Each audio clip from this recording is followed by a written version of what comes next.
hanci ne din ka karɓi kuɗi ka zaɓe shi, cin hanci ne aiki ka ba da kuɗi a ƙara ka, cin hanci ne ka bayar a yi ma promotion, cin hanci ne a ba da kalilan a hannunka, cin hanci ne ka shaida wani karɓa tashi, cin hanci ne kan kiran da nake ga al'umma gidan dina mu tare mu gyara halin mu alkhairi ne.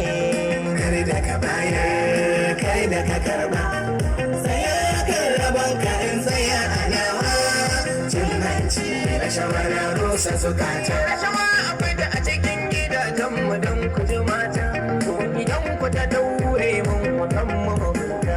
Dan ki ne bako in ce yar kikin yi mata, yar ki ce dan za ki aike shi ki masa kyauta. Dan da ya fita can da babin rubutun a nagarta, ko me ya zama shi ne zai karya alkarya ta. Mata idan kun shiryu mun shirye mu da makwabta, mai da na wani yana ki cin hanci ba kana ba. Ja'a da bugun ta mata kun ji nasiha ta.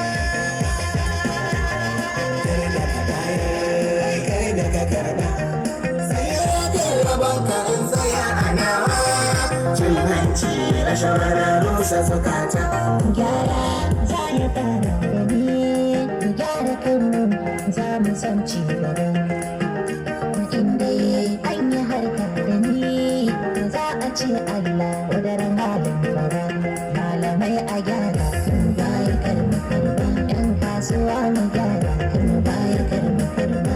Attajirai mu gyara cin hanci da shawa, birni haɗa da ƙauye cin hanci da shawa.